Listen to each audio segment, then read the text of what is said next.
Hello friends, welcome back to Buchoos life. എന്താണ്, എല്ലാവർക്കും സുഖമാണല്ലോ. ഇന്ന് നമുക്ക് മുത്താരി ബിരിയാണി ആക്കാം. അപ്പോൾ നിങ്ങൾ വിചാരിക്കുന്നുണ്ടാവും, മുത്താരി ബിരിയാണി എന്ന് പറഞ്ഞാൽ എന്താണ്? അതെ, കുഞ്ഞുങ്ങൾക്ക് കൊടുക്കുന്ന കുറുക്ക് തന്നെയാണ്. അതിൽ നമുക്ക് വലിയവർക്ക് കഴിക്കാൻ പറ്റുന്ന പോലെയാണ് ഞാൻ ആക്കുന്നത്. വേണമെങ്കിൽ മുത്താരി പുഡിങ്ങൊക്കെ പറയാം കേട്ടോ.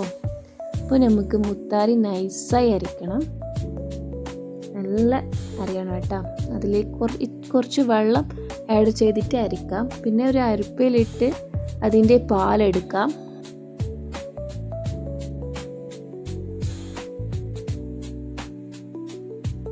ഇപ്പോൾ നമുക്ക് ഇത്രയാണ് മുത്താരിയിൽ നിന്ന് പാലിട്ടിരിക്കുന്നത്. അപ്പോൾ ഇത് സൂക്ഷിച്ച് വേണം കേട്ടോ ചെയ്യാൻ, കാരണം ലോ ഫ്ലെയിമിലാക്കിയിട്ട് വേണം ഇത് കുറുക്കാൻ.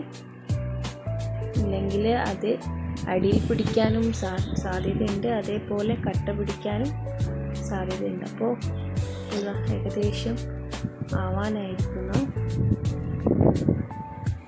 അപ്പോൾ ഈ ഒരു പരുവത്തിലാവുമ്പോൾ ഇതിലേക്ക് തേങ്ങാപ്പാൽ ഒഴിക്കാം. അതായത് തേങ്ങാപ്പീരയിലേക്ക് കുറച്ച് പഞ്ചസാര ആഡ് ചെയ്യണം കേട്ടോ. വേണമെങ്കിൽ മധുരം മതിയില്ലെങ്കിൽ വേണമെങ്കിൽ ഇപ്പോൾ വേണമെങ്കിൽ ആഡ് ചെയ്യാം, പക്ഷെ ഞാൻ ചെയ്തിട്ടില്ല, കാരണം എനിക്കിത് കറക്റ്റായിരുന്നു.